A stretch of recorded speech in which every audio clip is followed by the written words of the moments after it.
안녕하세요. 저는 철들고 지금까지 일하느라 한 번도 제대로 쉬어본 적이 없는 40대 여자입니다. 남들만큼 배우지도 못했고 제대로 놀아볼 시간도 없이 어느새 40대가 되었네요. 그래도 전 지금이 가장 행복합니다. 악몽 같은 시간이 지나고 저에게 평온이 찾아왔거든요. 여전히 일은 고되고 힘들지만 딸을 잃어버리고 살았던 지난 날을 생각하면 지금 이 순간이 얼마나 행복한지 모른답니다. 제 사연 한번 들어보시겠어요? 저에게는 생각만 하면 눈물 나는 어린 시절 기억이 있습니다. 바로 아빠에 대한 기억 때문이죠. 아빠는 저와 2살 어린 여동생을 많이 사랑해 주신 분입니다. 지금도 생각하면 가슴이 시릴 만큼 보고 싶은 우리 아빠. 아빠는 참 다정다감한 분이셨습니다. 손재주가 좋으셔서 집안에 있는 사소한 물건을 고치거나 만드는 것도 참 잘하셨지만 무엇보다도 딸 머리를 예쁘게 잘 따주시곤 하셨죠. 아침마다 우리 2딸의 머리를 빗겨주시고 항상 이렇게 말하며 웃으셨죠. 오늘은 어떻게 해드릴까요? 아빠는 그날 딸들이 원하는 스타일대로 머리를 해주시거나 때로는 만화에나 나올 법한 웨이브를 만들어 주셨어요. 그런 머리를 하고 학교에 가면 친구들이 저를 참 부러워하곤 했습니다. 그리고 저는 그런 부러운 시선을 받는 걸 참 좋아했죠. 그렇게 딸 사랑이 남달랐던 아빠는 퇴근길에 종이 봉투에 담긴 통닭을 사오시곤 했습니다. 지금도 그 맛을 잊을 수가 없죠. 요즘엔 왜 그런 맛을 내는 통닭집이 없을까요? 담백하고 고소하고 짭조름한 그 맛.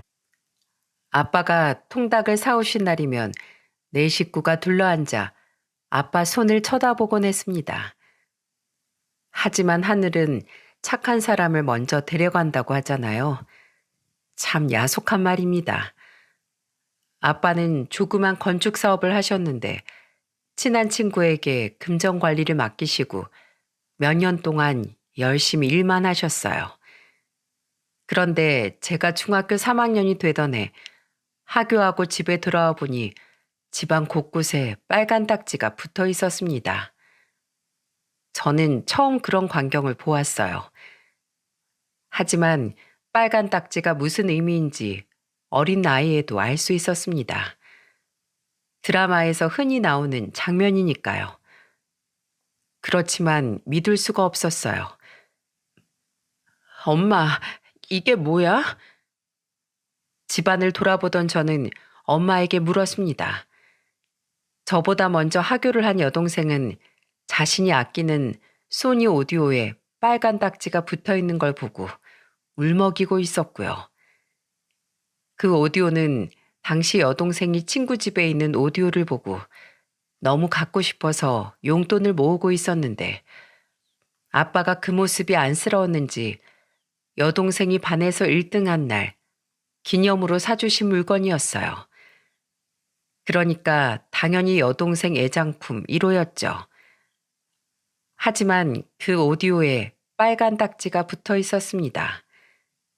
저도 그걸 보고 가슴이 철렁했어요. 언니, 이거 뭐야? 내 오디오에 이거 뭐냐고. 중1 여동생은 믿지 못하는 표정으로 울먹였어요. 이 오디오 다른 사람이 가져가는 거야? 저와 엄마는 대답하지 못했습니다. 하지만 빨간 딱지가 붙은 물건이 오디오만 있었던 건 아니었죠. 돈을 갚으라고 닥달하는 빨간 딱지는 밥통, 전자레인지, 세탁기, TV 등 집안에 돈이 들 만한 모든 물건에 붙어 있었습니다. 우리 이제 어떻게 되는 거야? 제가 물어보자 평소에 병을 앓고 있던 엄마의 얼굴이 하얗게 질려 있었어요. 엄마, 괜찮아? 그때 아빠에게 전화가 걸려왔고 그 전화를 받은 엄마는 얼굴에 핏기가 사라지며 쓰러지고 말았습니다. 깜짝 놀란 저와 제 여동생은 급하게 119를 불러 근처 병원으로 갔죠. 시간이 늦어서 엄마가 어떻게 될까봐 얼마나 조마조마했는지 모릅니다. 중3이던 저는 정신을 바짝 차려야 한다고 계속 다짐했어요. 아빠가 올 때까지 엄마와 여동생을 지켜야겠다고 스스로 채근했습니다. 나중에 안 사실이지만 아빠는 친구의 배신으로 인해서 회사 빚을 모두 떠안고 전 재산을 잃게 되었습니다. 그리고 살 길이 막막해졌다는 사실을 알게 된 엄마가 충격을 받고 쓰러지셨던 거예요. 그 사실을 알 리 없던 저는 응급실에서 하염없이 아빠를 기다렸습니다. 그리고 늦은 밤 응급실로 찾아온 아빠는 눈빛이 변해 있었어요. 늘 항상 다정하고 따뜻한 눈빛으로 우릴 보던 아빠였는데 그날은 술에 취해 유독 쓸쓸해 보였습니다. 그리고 아빠의 눈빛에는 울분이 가득 차올라 보이기도 했어요. 그리고 그게 아빠를 본 마지막이었어요. 아빠는 지인에게 부탁해 겨우 병원비를 해결하고는 본인을 탓하는 유서를 남겨놓은 채 스스로 극단적인 선택을 하고 말았습니다. 친구를 믿었던 게 잘못이고 큰 빚을 가족에게 떠넘기게 될지도 모른다는 공포심에 그런 선택을 하셨던 것 같습니다. 이후 우리의 고통은 계속되었습니다. 아빠가 돌아가신 이후로 엄마의 병이 더 악화되었고 그럴수록 엄마는 세상을 다 포기한 것처럼 애잔한 눈빛으로 우릴 바라보곤 하셨죠. 엄마, 왜 그렇게 쳐다봐? 이뻐서. 이쁘면 밝게 웃으면서 봐야지. 그렇게 눈물 흘리면서 쳐다보는 거 너무 싫어. 집안을 감도는 우울한 공기가 미치도록 싫었던 저는 엄마에게 거친 반항을 하곤 했어요. 엄마면 우릴 책임져야 하는 거 아니야? 아무리 병들었어도 우릴 위해 힘을 내야 하는 거 아니냐고. 그 당시 저는 사춘기였나 봐요. 현실이 너무 싫고 맨날 누워만 있는 엄마가 미치도록 지겨웠죠. 저의 반복되는 레퍼토리에 엄마는 눈물만 흘리곤 계셨죠. 미안하다. 미안해. 엄마는 태생적으로 강하지 못한 사람이었습니다. 어렸을 때부터 몸이 약했던 엄마는 항상 아버지처럼 가장 역할을 해줄 사람이 필요했죠. 그리고 자연스럽게 우리 집 가장 역할은 맏딸인 제가 맡게 되었고요. 동생이 학교도 다녀야 하고 엄마 약값도 해야 하는 상황, 아무도 생계를 책임져 주지 않았기에 저는 고등학교에 입학하자마자 닥치는 대로 알바를 했습니다. 저희 사정을 아는 사람들이 아름아름 돈이 될 만한 일을 소개해 주셨고 저는 열심히 일을 했죠. 식당에서 설거지를 하고 농사철에는 인근에 사는 할머니, 할아버지들을 대신해 밭일하고 몇 푼씩 받고 또 먹을 것을 얻어오며 겨우 입에 풀칠할 수 있었습니다. 그런데 하늘이 무심하게도 우리 가족에게 또 시련을 던져주었죠. 바로 제 나이 20살에 엄마가 또 쓰러지고 만 것이었습니다. 약을 그렇게 많이 먹었는데도 엄마 병에는 모두 다 소용이 없었나 봐요. 119에 실려간 엄마는 겨우 정신을 차리고 저를 보다가 눈물을 흘렸습니다. 경아야, 엄마가 미안하다. 널 도와주지도 못하고 맨날 이렇게 짐만 대고. 평소에 엄마가 늘 하던 말이었는데 그날따라 왠지 심상치 않더라고요. 아빠에게 할 말을 다 하지 못해서 후회했었던 생각이 들면서 문득 엄마에게는 절대 그러지 말아야겠다는 생각이 들었습니다. 아니야, 엄마. 나 엄마만 있으면 살 수 있어. 제발 힘내, 제발. 경아야, 미안하다. 그리고 혼수 상태에 빠진 엄마는 며칠을 버티지 못하고 아빠가 있는 세상으로 가버리고 말았어요. 이제 혈육이라고는 저와 여동생 둘밖에 없었죠. 여동생은 흐르는 눈물을 꾹 참으며 엄마 장례식장에서도 책을 펴고 있더라고요. 원래 공부를 잘하던 동생이긴 했지만 제가 한마디 했습니다. 경혜야, 무리하지 마. 지금은 그냥 울고 싶으면 울어도 돼. 아니야, 나 이거 끝내고 이번 시험도 꼭 1등 할 거야. 경혜야. 손끝에 힘이 들어간 경혜는 손을 덜덜 떨면서 연습장 위로 영어 단어를 써내려갔습니다. 내 동생이지만 너도 참 독하다 싶어 제가 물어보았죠. 경혜야, 너 왜 이렇게 열심히 공부하는 거야? 엄마 보고 싶지 않아? 엄마보다 이게 더 중요해. 그제야 경혜의 눈에서 눈물이 뚝 떨어져 영어 단어 위에 번졌습니다. 어린 것이 얼마나 눈물을 참았을까요? 마음이 너무 아팠습니다. 그리고 궁금했어요. 뭐가 그렇게 중요한데? 언니, 나 꼭 변호사가 될 거야. 변호사? 어, 우릴 이렇게 만든 건 모두 그 사람들 때문이잖아. 그 사람들 누군지 알 것 같았습니다. 아빠를 배신한 그 사기꾼을 이야기하는 것이겠죠. 경혜는 이를 악물고 더 단호하게 저에게 말했습니다. 마치 오랫동안 가슴에 품었던 한을 푸는 것처럼요.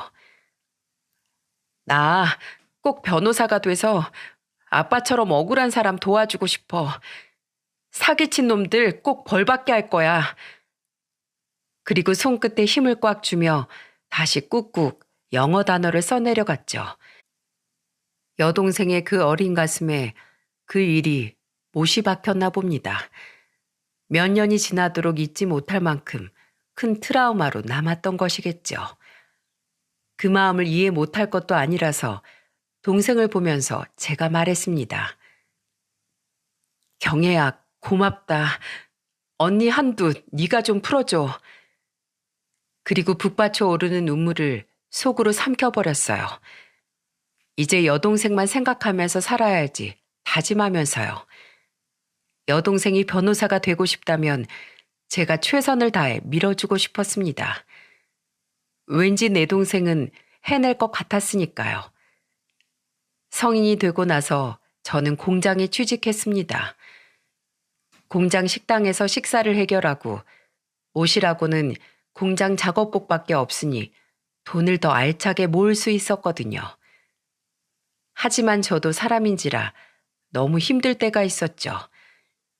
그때마다 전 여동생을 떠올리곤 했습니다. 그래, 너만은 다른 인생을 살도록 해. 몸은 힘들어도 뿌듯했죠. 착한 여동생은 제가 일하고 지쳐서 집에 돌아온 날이면 밤새 제 팔다리를 주무르고 앉아서 어쩔 줄 몰라 했어요. 그리고 어김없이 이 말을 하곤 했습니다. 언니, 나도 공장에서 일할게. 저는 누워있다가도 벌떡 일어나 여동생에게 소리쳤습니다. 그딴 소리 하지 말고 넌 공부나 열심히 해. 아무리 그래도 언니 혼자 너무 무리하잖아. 그런 소리 하지 말고 네가 공부 열심히 하는 게 날 도와주는 거야. 제 말은 모두 진심이었습니다. 아무리 열심히 일해도 내 손에 남는 것 하나 없이 모래알처럼 빠져나가 버리던 살림이었지만 여동생이 있었기 때문에 서로 의지하며 살 수 있었죠.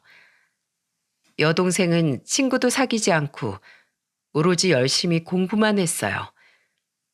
그런 모습을 보면 짠해지기도 했지만 동생이 열심히 하는 만큼 저도 더 열심히 해야겠다는 의욕이 생겼습니다. 그리고 몇 년이 지나 저는 동생을 위해 대도시로 이사를 해야겠다고 결심했습니다. 공부하기에 더 좋은 환경을 마련해 주고 싶었거든요. 그래서 우리 둘은 서울로 이사를 왔습니다. 아는 사람 하나 없이 시작한 자취 생활은 참 고달팠어요. 처음엔 빛이 잘 들어오지도 않는 반지하 월세에서 생활했죠. 여름에는 곰팡이 때문에 벽지가 썩어 들어갔어요. 눅눅한 벽지에 아무리 약을 뿌리고 닦아봐도 곰팡이 냄새 때문에 잠을 잘 수가 없었죠. 겨울에는 찬바람이 들어와서 온종일 뼈가 시렸고 수도가 얼어서 물이 나오질 않았어요. 그런 날은 어쩔 수 없이 굶을 수밖에 없었죠. 밥 한 끼 사 먹을 여유도 없을 만큼 빠듯한 생활이었으니까요. 하지만 동생에게 도움이 될까 싶어서 좋은 학원을 보내주었고 그 돈만은 아끼지 않았습니다. 서울이라고 별거 없다. 1등 해라. 알겠지? 언니. 전학 오기 전 반에서 1등을 놓치지 않았던 동생은 고개를 끄덕였어요. 무척 기대되는 표정이었죠. 전 오랜만에 언니 노릇을 제대로 한 것 같아서 무척 뿌듯했습니다. 그리고 몇 년 뒤 여동생은 언니에게 보답이라도 하듯 꽤 우수한 성적으로 서울에 있는 로스쿨에 합격했어요. 저는 너무나 감격했어요. 엄마가 돌아가신 날도 눈물을 꾹 참고 공부하던 그 모습이 떠올랐거든요. 드디어 동생이 꿈을 이룬 거죠. 저는 큰맘 먹고 동생이 가장 좋아하는 치즈케이크를 샀습니다. 그리고 남들이 한다는 레터링도 해봤죠. 케이크에 로스쿨 입학을 축하해 라고 새겨 넣었어요. 기분이 너무 좋더군요. 내 가족이 꿈을 이룬 순간만큼 설레는 순간도 없을 테니까요. 그날 저와 여동생은 작은 파티를 했습니다. 케이크를 앞에 놓고 초를 켰죠. 그리고 제가 동생을 향해 말했습니다. 경혜야, 언니는 항상 네 편이야. 사랑하고 자랑스럽다, 우리 동생. 언니, 나 열심히 살게. 그런데 그만 둘이서 울컥 눈물이 쏟아지고 말았어요. 그동안 꾹 참아왔던 눈물이 한꺼번에 쏟아지는 느낌이었습니다. 아빠, 엄마, 보고 있어? 동생이 목 놓아 울었습니다. 우리 둘 다 부모님이 너무나 보고 싶은 그런 날이었어요. 경혜가 이렇게 잘 컸어. 아빠, 엄마. 저는 하늘을 향해 말했어요. 그 순간만큼은 아빠, 엄마도 우릴 보고 있을 것 같은 느낌이 들었습니다. 그리고 우린 온종일 울고 말았어요. 그날만큼은 참고 싶지 않더라고요. 가장으로서 느꼈던 책임감도 다 내려놓고 목 놓아 울었습니다. 동생이 로스쿨에 들어가고 경기도에 있는 공장에 다니던 저는 직장을 서울로 옮겨야겠다는 생각을 했습니다. 이제 한시름 놓고 동생과 함께 많은 시간을 보내고 싶었거든요. 하지만 배운 것도 없고 별다른 기술도 없는 제가 취직할 수 있는 곳은 그다지 많지 않았습니다. 빨리 일을 구해야 할 텐데 다급한 마음에 처음엔 대학 근처에 있는 식당에서 일하면서 지냈습니다. 그 다음엔 콜센터에서 일을 했고요. 하지만 전화로 사람을 상대하는 일이 보통 스트레스 받는 일이 아니더라고요. 그래서 아예 고객을 직접 상대하는 일을 하겠다고 마음먹고 32살쯤에 대형마트에 취직을 했습니다. 아줌마들로 가득한 마트 식품관에서 일하는 게 쉽진 않았지만 전 누구보다 열심히 일했습니다. 시식하고 가세요. 마지막 남은 물건 3개 묶어서 9,900원에 판매하고 있습니다. 그런데 일주일쯤 지난 어느 날 열심히 일하고 있는 저에게 한 남자가 말을 걸어왔어요. 남자는 훤칠하게 키도 크고 잘생겼더라고요. 누구세요? 네? 그 남자는 제 물건을 손으로 뒤적이며 말했습니다. 많이 팔았네요. 잘 안 나가던 물건이었는데 더 넣어야겠네. 누군데 판매하는 상품에 자꾸 손을 대는 거예요. 눈으로만 봐주세요. 네? 그 남자는 제 말에 아랑곳하지 않고 재고 수량을 체크했습니다. 새로 들어왔어요? 남자의 질문에 저는 어리둥절한 눈빛으로 그 남자를 쳐다보았죠. 그 남자는 제가 판매하는 물건을 관리하는 직원이었어요. 고객들이 어떤 상품을 좋아하고 어떤 상품을 좋아하지 않는지 재고를 확인하고 물건을 넣어주는 일을 했죠. 저는 마트에서 그 회사 제품을 판매하는 담당자였고요. 죄송합니다. 초면에 실례가 많았습니다. 괜찮아요. 판매하는 상품을 손댄 내가 잘못이죠. 그 후로 저는 1, 2주에 한 번씩 마트로 찾아오는 그 남자를 보고 반갑게 인사했습니다. 상품이 너무 잘 팔린 날이면 자랑하듯이 그에게 말하곤 했죠. 오늘 품절이에요, 품절. 남자는 저를 보고 웃었습니다. 시간이 지나면서 우린 자연스레 대화하는 일이 많아졌죠. 그러던 어느 날이었어요. 시식 코너에서 만두를 굽고 있었는데 5살쯤 되어 보이는 남자아이가 프라이팬에 손을 넣고 만두를 집어먹더라고요. 너무 순식간이라 말릴 새도 없었습니다. 만두를 입에 넣은 아이는 혀를 대었는지 놀라서 울기 시작하더라고요. 그 모습을 보고 있던 저는 너무 놀란 나머지 안 돼! 하고 아이 손을 잡고 만두를 뺐습니다. 뜨거운 만두를 입에서 빼주려고 한 것뿐인데 남자아이는 더 크게 울더라고요. 그때 멀리서 쇼핑 중이었던 애엄마가 아이의 울음소리를 듣고 달려왔습니다. 그리고 다짜고짜 저에게 막말을 하더군요. 미쳤어요? 이 뜨거운 걸 애를 줘요? 그게 아니라 저는 상황을 설명하려고 했지만 애엄마의 목소리가 워낙 커서 영업에 방해가 될까봐 빨리 수습하고 싶었어요. 빨리 사과하세요. 네? 죄송합니다. 죄송합니다. 빨리 끝내고 싶어서 그 여자에게 고개를 숙이며 사과를 하긴 했지만 마음속에는 억울함이 남아 있었죠. 그때 굵직한 남자의 목소리가 들려왔어요. 그는 제가 있던 코너에 물건을 대주던 바로 그 남자였어요. 이봐요. 그거 당신 아들이 그냥 손으로 주워 먹은 거예요. 왜 점원한테 화를 냅니까? 뭐라고요? 당신이 봤어요? 남자는 나를 대신해 애엄마에게 할 말을 해주었어요. 당신이 저기 쇼핑하러 간 사이에 애가 만두 집어먹다가 일어난 일이라고요. 내가 보지도 않고 얘기하겠어요? 애도 안 보고 어딜 그렇게 돌아다닙니까? 이제 그만하고 애 데려가요. 아니면 영업 방해로 신고하겠습니다. 애엄마는 잠시 눈빛이 떨리더니 애를 데리고 급히 사라져버렸어요. 저는 속이 시원하더라고요. 무엇보다 내가 억울한 상황이 생겼을 때 날 대신해 싸워준 그가 정말 고마웠습니다. 그렇게 우린 결혼을 하게 되었죠. 좀 더 일찍 결혼하고 싶었지만 동생이 마음에 걸려서 결혼을 서두를 수가 없었어요. 결혼하면 아무래도 동생을 도와주기가 힘들 테니까요. 그런데 그 사실을 알게 된 동생이 이런 말을 하더라고요. 언니, 할 만큼 했어. 어떤 엄마도 언니만큼은 못할 거야. 나 어린애 아니고 이제 혼자 잘할 수 있어.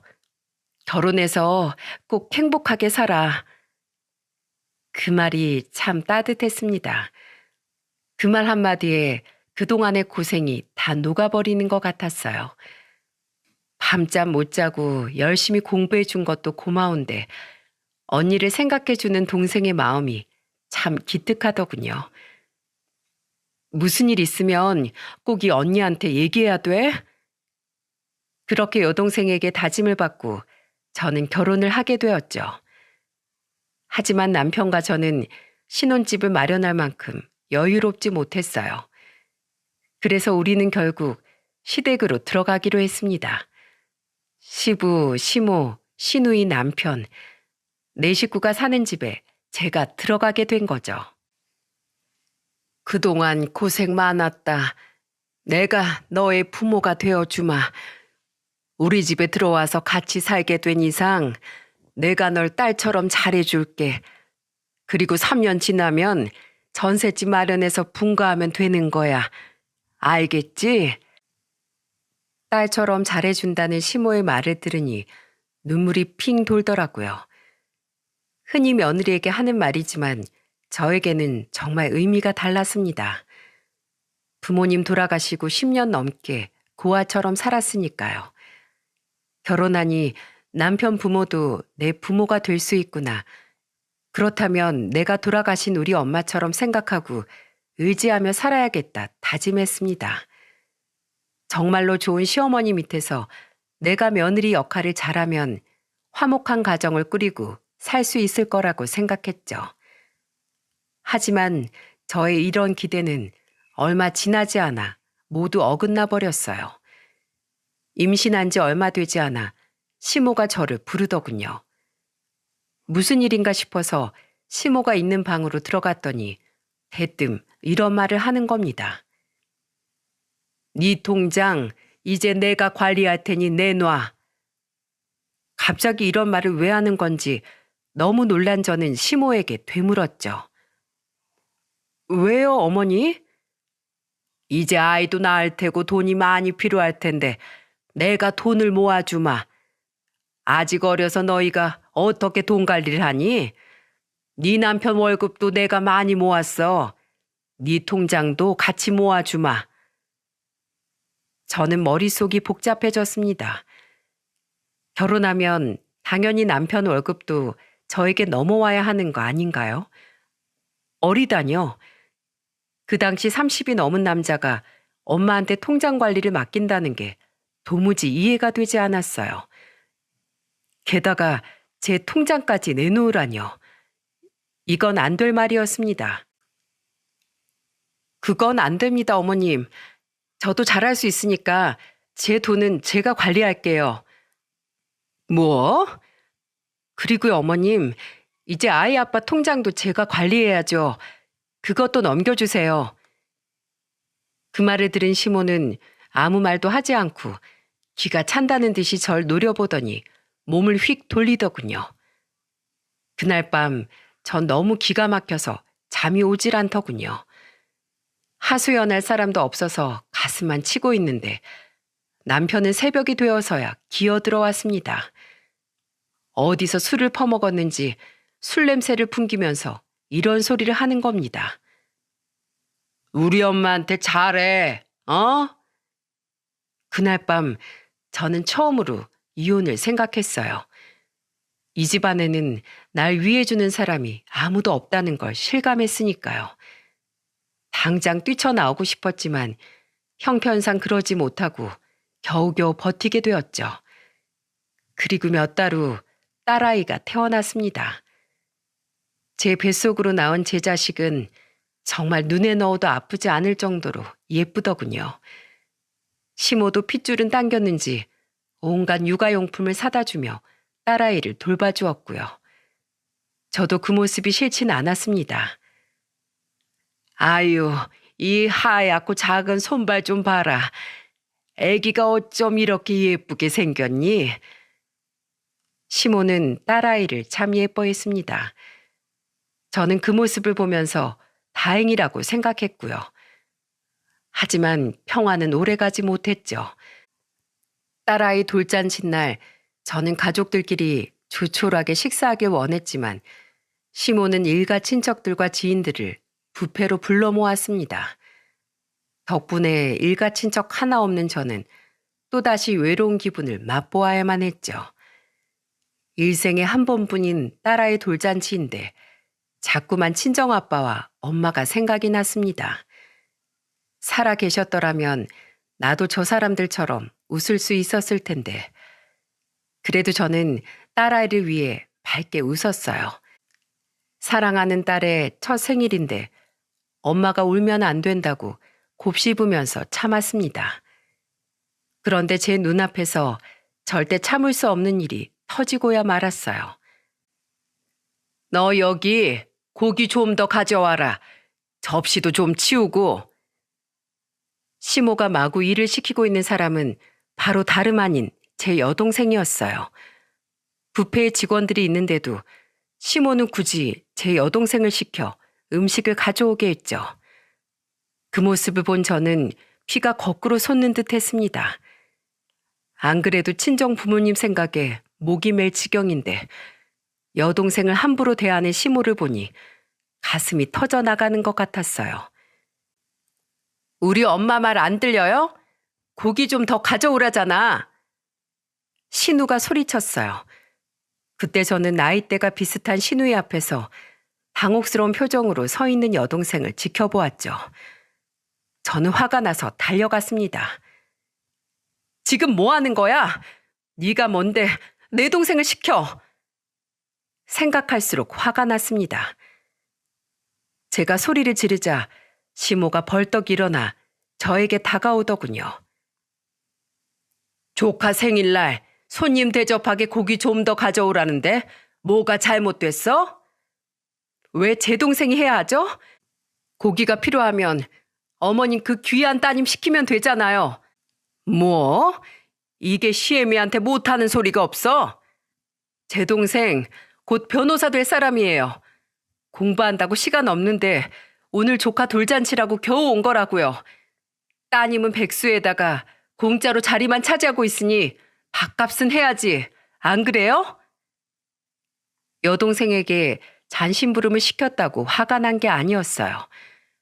부모가 없다고 노골적으로 무시하는 시모의 태도가 너무 기가 막혔습니다. 그들이 보기에 난 지켜줄 부모 하나 없으니 우스워 보였겠죠. 친정 부모가 없다는 건 참 서러운 일이었습니다. 집으로 돌아온 저는 남편에게 말했어요. 더 이상 이런 집안에서 며느리 역할 못하겠어.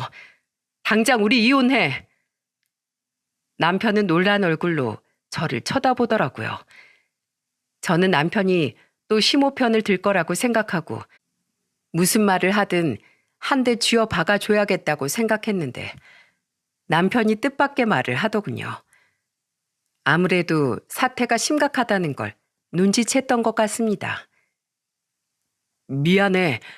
내가 엄마한테 얘기 잘 할 테니까 제발 이러지 마. 이제 내가 중간에서 역할 잘할게. 이혼만은 절대 안 돼. 그래도 그땐 가정을 지키고 싶었는지 남편이 싹싹 빌더라고요. 그리고 며칠 뒤에 시모가 저에게 말하더군요. 내가 실수했다. 그래도 사돈인데 그러면 안 됐는데 내가 미안하다. 시모 성격에 화를 누르고 며느리에게 사과를 하는 걸 보니 수상하더군요. 그래서 제가 조건을 내밀었습니다. 그럼 약속하세요. 통장 내놔라. 그런 말 하지 말고 우리 가족 일은 전혀 신경 쓰지 마세요. 알았다. 저는 한 번은 더 시댁을 믿어보기로 했습니다. 물론 이혼하고 나면 딸을 아버지 없는 아이라고 놀림받게 하고 싶지 않은 마음이 더 크긴 했지만은요. 하지만 사람은 고쳐 쓰는 게 아니라는 걸 깨달았습니다. 몇 년이 지나도 남편이 여전히 시모 편을 드는 마마보이였고요. 외박도 잦아지고 술을 마시고 늦게 집에 오는 일이 다반사였죠. 시댁에서 살아야 하는 저는 지옥이 따로 없었고요. 그런데 어느 날 남편이 뻔뻔하게 이혼을 요구하는 겁니다. 우리 이혼하자. 너랑 더는 못 살겠어.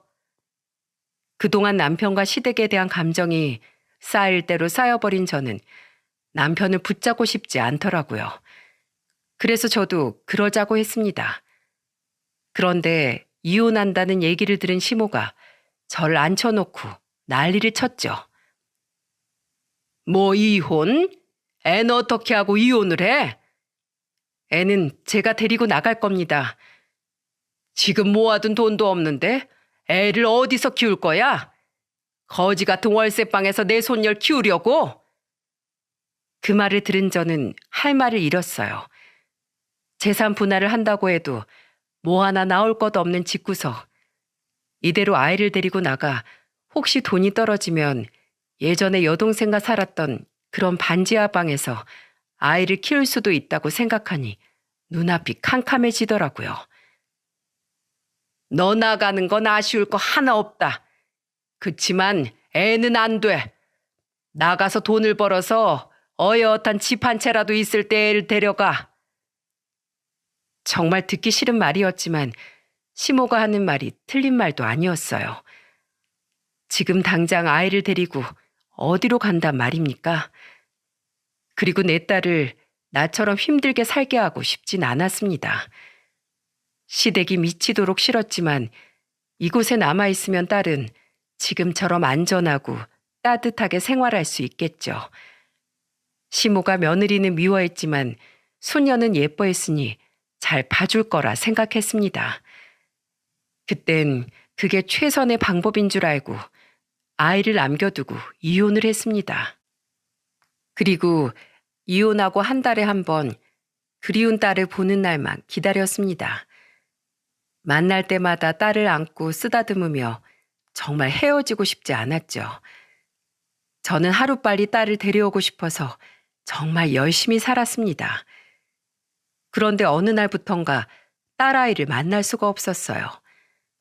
8개월이 지나도록 시댁에 연락을 해도 연락을 받지를 않더라고요. 도저히 참을 수 없던 저는 시댁 앞으로 달려가 며칠을 기다렸지만 딸이 보이지 않았습니다. 뭔가 잘못되었다는 느낌이 오더군요. 저는 무작정 시부모가 운영하는 식당으로 쳐들어갔습니다. 문을 벌컥 열자 놀란 시모가 절 쳐다보더군요. 무슨 일이야? 우리 주아 어딨어요? 어딨냐고요? 제가 소리쳤지만 시모는 처음에 아무 말도 하지 않았습니다. 안달이 난 제가 펄펄 날뛰었죠. 여기서 멈추면 우리 주아를 영원히 볼 수 없을 것 같은 생각이 들어서 더 크게 소리쳤습니다. 어머님, 전 부모도 없고 더 잃을 것도 없는 사람이에요. 진짜 제 모습을 보여드릴까요? 손에 잡히는 대로 식당 물건을 엎어버렸습니다. 바닥으로 물통과 수저가 와장창 떨어지는 소리가 나더군요. 빨리 말하라고! 내 딸 어딨어? 잠깐 맡긴 거야, 잠깐. 맡겼다고요? 어디요? 신고하기 전에 빨리 말해요. 어디 있냐고요? 전 눈이 돌아버린 상태로 시모를 다그쳤습니다. 시모는 그제야 딸을 경기도의 한 보육원에 맡겼다고 이야기했죠. 그 말을 들은 저는 정말 미쳐버리겠더라고요. 보육원이요? 왜 그러셨어요? 왜? 너 닮은 꼴이 보기 싫어서 보내버렸다. 뭐라고요? 부들부들 떨렸습니다. 며느리가 아무리 믿고 남편이 아무리 바보 같고 시모가 아무리 욕심이 많다지만 딸을 보육원에 보내다니요. 그게 사람으로서 할 수 있는 행동입니까? 제가 데리러 온다고 했잖아요. 저한테 한마디 상의도 없이 어떻게 이러실 수가 있어요? 네? 네 시아버지가 사고를 치는 바람에 잠시 맡긴 거야.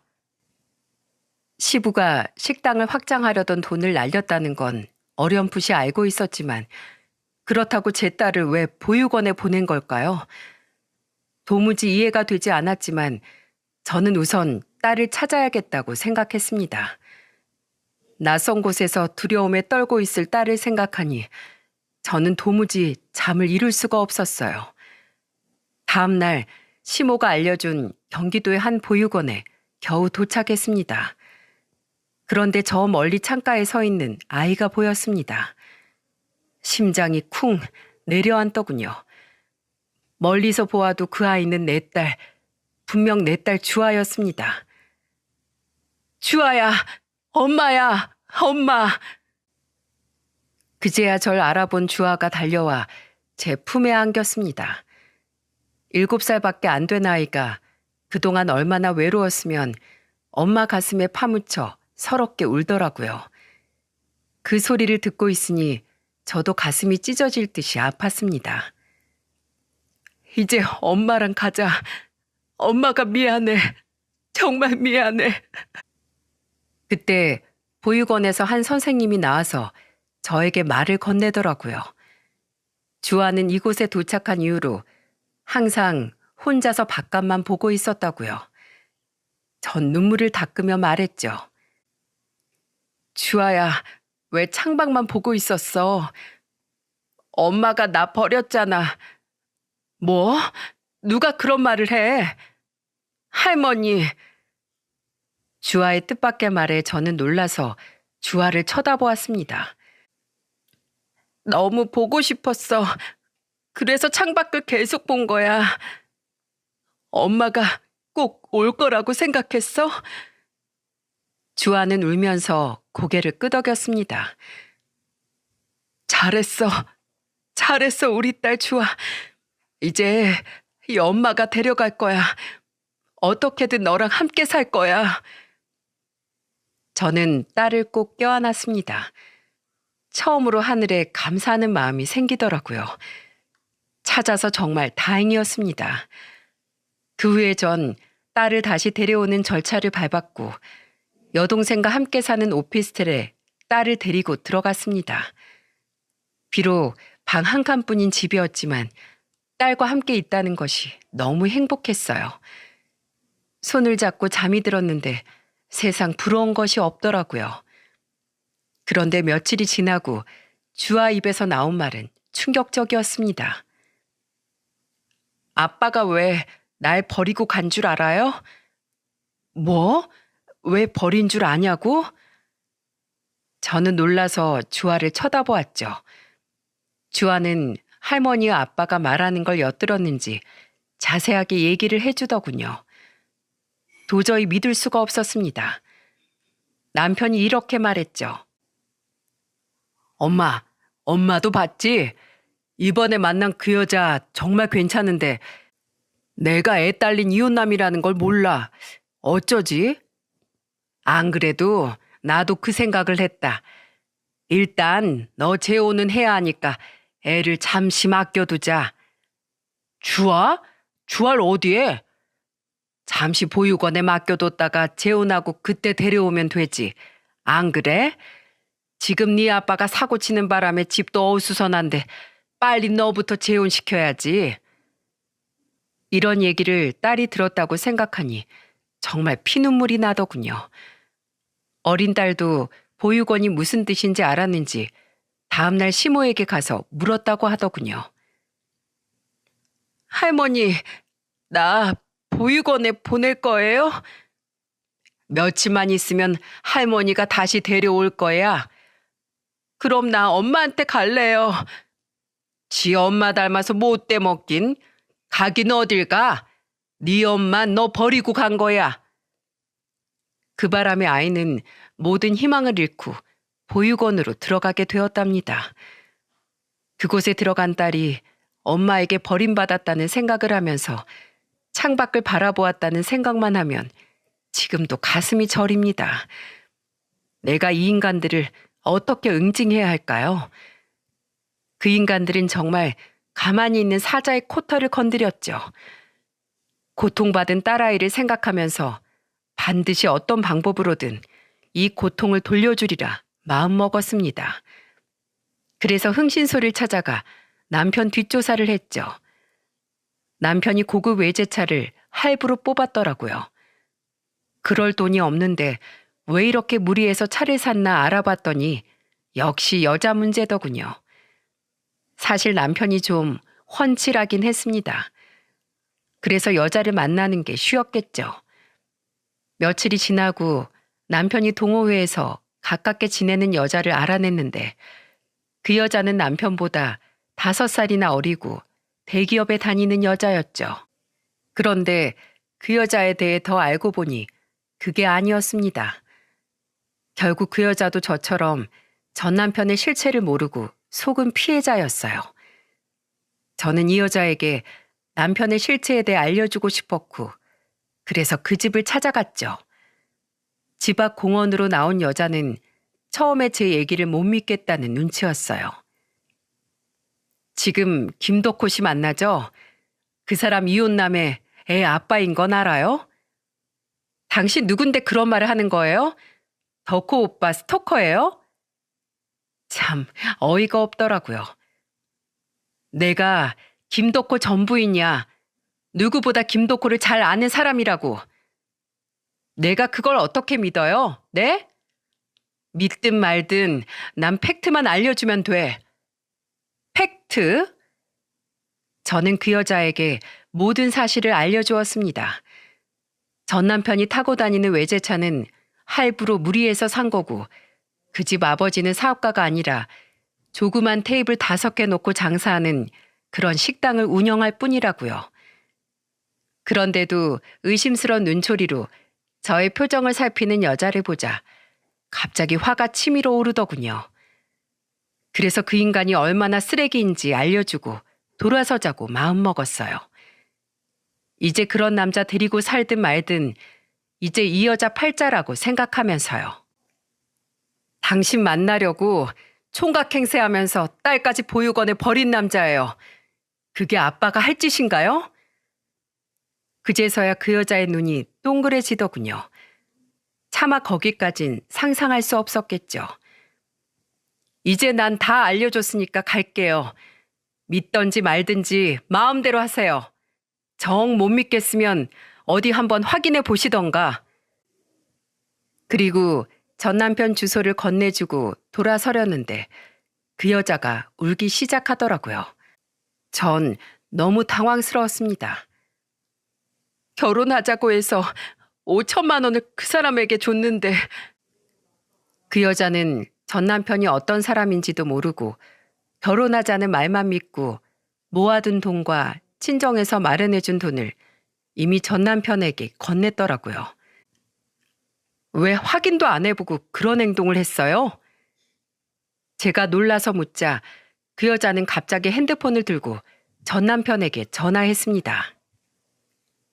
야, 김덕호, 사실대로 말해. 너 이혼남이었어? 딸도 있었어? 그 말을 들은 남편은 놀라서 전화를 끊어버렸어요. 그리고 그 여자는 전 남편에게 계속 전화했지만 받지 않았어요. 나 어떡해. 그놈 때문에 내 인생 망쳤어요. 어떡해요, 이제. 그 여자는 한동안 자기 분을 못 이겨 땅바닥을 뒹굴더라고요. 이게 뭔 오지랖인지 모르겠지만 그 여자를 구제해주고 싶다는 생각이 들더군요. 그리고 전 남편이 상습적으로 사기치고 수많은 여자 울리고 다닐 걸 생각하니 정말 끔찍했습니다. 더 이상 피해자가 나오지 않도록 제가 멈추게 하고 싶었어요. 그래서 사건을 만들기로 했죠. 혼자 고심하던 저는 여동생에게 이 이야기를 꺼냈죠. 그러자 여동생은 당장 그 여자 연락처를 달라고 하더군요. 그리고 바로 제가 있는 자리에서 그 여자와 통화를 했습니다. 피해 금액이 얼마죠? 처음 만날 때 유부남인 건 알고 계셨나요? 저 너무 억울해요, 변호사님. 사기친 그 인간 꼭 콩밥 먹게 해주세요. 저희 부모님 알아놓으셨어요. 여동생이 그 여자와 저렇게 통화하는 걸 보니 제법 변호사 티가 나더라고요. 하긴 제가 도와주지 않아도 스스로 로스쿨 졸업하고 바로 변호사 자격 시험에도 합격한 수재니까요. 참 믿음직스러웠습니다. 이 사건은 혼인빙자 사기죄로 고소할 수 있습니다. 실체를 속이고 혼인을 미끼로 돈을 받아갔죠. 그리고 연락을 받지 않았으니 충분히 싸워볼 만합니다. 감사합니다. 전 변호사님만 믿을게요. 그렇게 여동생은 그 여자의 전담 변호사가 되어 혼인빙자 사기죄로 전 남편을 고소하게 되었어요. 그 소식을 들은 남편은 얼굴이 새파랗게 질려서 몇 번이나 저에게 전화를 걸더군요. 소송 이야기가 나오기 전엔 어떻게든 절 피하려고 했었는데 말이죠. 난 정말 잘못이 없어. 이게 모두 다 엄마 잘못이야. 시모도 저에게 전화를 걸어 싹싹 빌었습니다. 그렇게 날 무시하더니 이제 생각이 바뀌었나 봅니다. 내가 잘못했다. 배운 게 없고 워낙 무식해서 그래도 되는 줄 알았어. 한 번만 봐줘. 제발 우리 좀 살려줘, 아가야. 하지만 전 남편은 도저히 봐줄 수가 없었습니다. 알고 보니 다른 여자에게도 똑같은 사기를 쳤더라고요. 그래서 그 모든 혐의를 받은 전 남편은 결국 쇠고랑을 차게 되었어요. 남의 눈에 피눈물 나게 했으니 당연한 결과였죠. 저와 여동생은 너무나 기뻤습니다. 딸 버린 대가로 어떻게든 콩밥을 먹게 하고 싶었는데 못난 짓 하다가 잘 걸렸다 싶었습니다. 언니, 내가 그 인간 나오면 양육비로 탈탈 털리게 해줄게.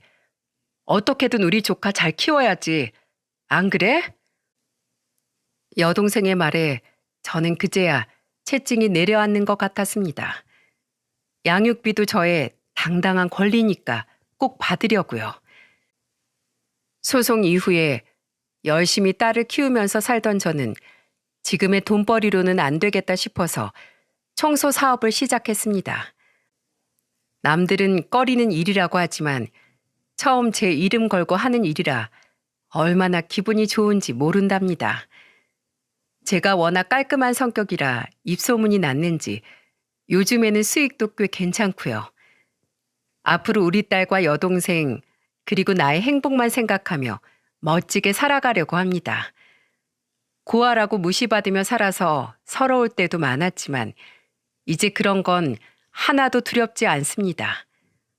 누가 저만큼 씩씩하게 세상을 살 수 있을까요?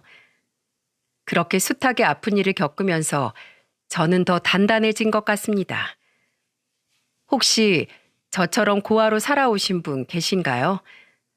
그럼 기죽지 말고 세상을 향해 당당하게 살아가도록 해요. 이왕 세상에 태어났으니 우리 모두 행복하게 살아갈 권리가 있잖아요. 힘든 일은 모두 있고 이제 모두 행복하게 살았으면 좋겠습니다. 안녕하세요. 저는 개인 사업을 하고 있는 40 초반의 여자입니다. 인터넷 쇼핑몰 사장님이자 한 가정의 엄마이자 아내로 살고 있어요. 제가 이렇게 사연을 쓰게 된 이유는 일주일 전 시댁에서 있었던 사건 때문입니다. 저는 남편과는 환상의 짝꿍이라고 들을 만큼 잘 싸우지도 않고 있어요. 다들 애 낳고도 자주 싸우게 된다고 하는데 저희 부부는 오히려 아이 키우면서 더 돈독해졌답니다. 힘들수록 서로 의지하게 되고 어렵거나 난감한 일이 있을 때도 제일 먼저 서로에게 털어놓고는 하죠. 이렇게 사이 좋은 부부 사이인데도 저희 부부가 싸우게 되는 이유는 딱 하나뿐입니다. 바로 시댁 식구들이죠. 며느리 중에 시댁으로 마음고생 안 해본 사람이 어디 있겠냐고 하지만 저는 차원이 완전 다른 문제를 겪고 산답니다. 원래는 일반 직장에 다니던 제가 우연한 기회로 시작한 인터넷 쇼핑몰 사업이 대박이 나면서 돈을 꽤 벌게 됐어요. 그래서인지 은근하게 시댁 식구들이 바라는 게 아주 많았습니다. 완전히 무시할 수도 없어서 초반에는 좀 도와주곤 했어요. 왜냐하면 시아버지께서 간 경화 진단을 받고 투병 생활을 시작할 무렵에 제 사업이 대박이 난 겁니다. 집안에 뻔히 아픈 사람이 있는데 제가 어떻게 외면할 수 있었겠어요? 무엇보다 시아버지께서 투병 생활이 길어지면서 시댁 경제적인 상황도 안 좋아졌어요. 왜냐하면 집안에 경제 활동을 하는 사람이 아버님 한 분뿐이었는데 아버님이 아프셔서 일을 못 하시게 되니까 상황이 어려워질 수밖에 없었죠. 지금부터 파란만장하고 속 터지는 시댁 식구들 이야기를 풀어볼게요. 저와 남편은 캠퍼스 커플로 만나서 연애를 하게 됐어요. 저보다 3살 많은 남편과 저는 같은 과의 학생이었죠. 같은 학교에서 같은 전공을 공부했는데도 저와 남편의 밥벌이는 크게 달랐습니다. 졸업 후 남편은 경찰 공무원 시험 준비를 시작했지만 전 일반 회사에 취업해서 회사를 다니고 있었어요. 그 후 남편이 시험에 합격하고 경찰 공무원이 된 후에 결혼하게 됐던 겁니다. 그리고 결혼 준비 과정에서 남편의 가정사를 듣게 됐어요. 남편은 제게 심각한 목소리로 이렇게 말하더군요. 사실 우리 집 재혼 가정이야. 아버지랑 둘이 살다가 지금 어머니랑 재혼하셨거든.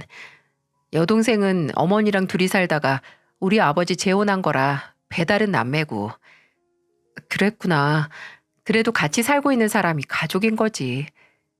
어머니랑 여동생도 오래 같이 살아서 핏줄 나눈 가족이나 다름없어. 우리도 예쁜 가정 만들자. 그래, 우리 정말 잘 살아보자. 저는 남편의 가정사를 듣고 마음이 찡하더라고요. 남편은 아버님과 둘이 살다가 아버님이 재혼하면서 지금의 어머님과 여동생까지 함께 살게 된 겁니다. 남편이 어릴 적에 아버님이 재혼하셨기에 사실 한평생을 같이 살았다고 해도 과언이 아니었어요. 처음 예비 시댁에 갔을 때 남편과 시누이가 닮은 구석이 없다는 생각을 하긴 했지만 뭐 대수롭지 않게 생각했어요. 그러다 남편이 말해준 가정사를 듣자 어느 정도 이해가 가더군요. 그래도 시댁 식구들이 서로 사이도 좋아 보였고 화목해 보여서 재혼 가정에서 컸다는 남편의 고백이 큰 문제라고 생각되지 않았습니다. 대학 때부터 만나면서 연애 기간이 제법 길었는데 예비 시댁에 가정 불화가 있거나 자주 싸우는 분위기는 아니었어요. 무엇보다 가까이에서 지켜본 남편도 성품 좋은 사람이라 결혼까지 꼴이 날 수 있었고요. 남편은 법 없이도 살 수 있는 사람이라고 할 만큼 참 정직하고 바른 사람이었어요. 그래서 이 사람과 평생을 산다면 고난과 역경을 다 이겨낼 수 있을 것 같았어요. 지금 제가 하고 있는 사업도 옆에서 든든하게 응원해주는 남편 덕분에 시작할 수 있었답니다. 결혼 후 회사를 그만두고 사업을 시작하는 걸 저는 꽤나 망설였어요. 그때 첫째를 임신 중이기도 했고 남편은 공무원이라 월급이 많지도 않았습니다. 그러다 보니까 맞벌이를 해야 된다는 생각을 강하게 하고 있었어요. 그렇게 고민하고 있던 저를 보면서 남편은 이렇게 말했습니다. 당신 하고 싶은 일 있으면 편하게 해. 내가 당신이랑 애기 굶겨 죽이겠어? 그래도 사업이 바로 수익이 나오는 것도 아니고 당신 월급으로만 생활하면 빠듯할 텐데. 처음에 자리 잡을 동안 같이 아껴 쓰고 살자. 금방 그러다가 자리 잡을 거야. 고마워. 그렇게 말해주니까 힘이 난다. 내가 꼭 성공해서 우리 남편 호강시켜 줄 거야. 남편의 응원을 받고 자신감을 얻은 저는 다니던 회사에 육아휴직을 끝으로 퇴사를 하게 됐어요. 아이를 키우면서 사업까지 시작하는 건 힘든 일이었지만 가족을 생각해서 버틸 수 있었습니다. 무엇보다 남편이 육아와 집안일에 적극적이었기 때문에 가능한 일이었어요. 그렇게 열심히 살다 보니까 쇼핑몰도 금세 자리를 잡았고 입소문이 나면서 그야말로 대박이 났습니다. 하지만 좋은 일이 있으면 안 좋은 일도 같이 생긴다고 하죠. 쇼핑몰이 대박 날 때쯤 아버님은 간경화 진단을 받고 투병 중이셨어요. 사실상 시댁의 가장이었던 아버님이 아파서 일을 못하게 되자 시댁이 경제적으로 어려워지기 시작했어요. 그래서 아예 살던 집까지 내놓게 되었죠.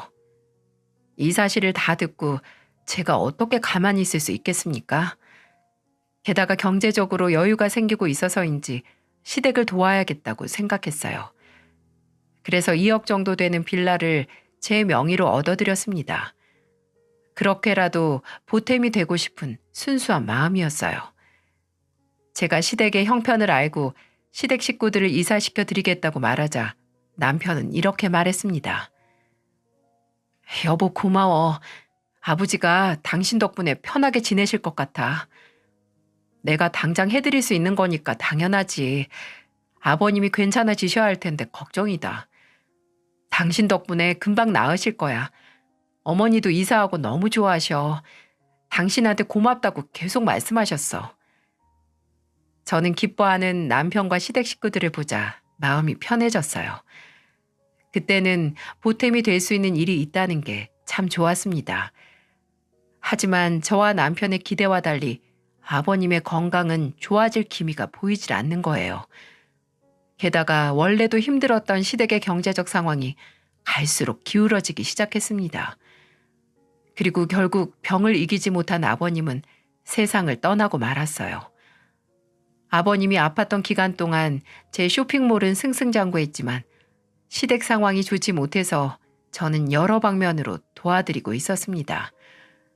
종종 어머님께도 용돈도 보내드리면서 지치지 않게 격려해드리기까지 했어요.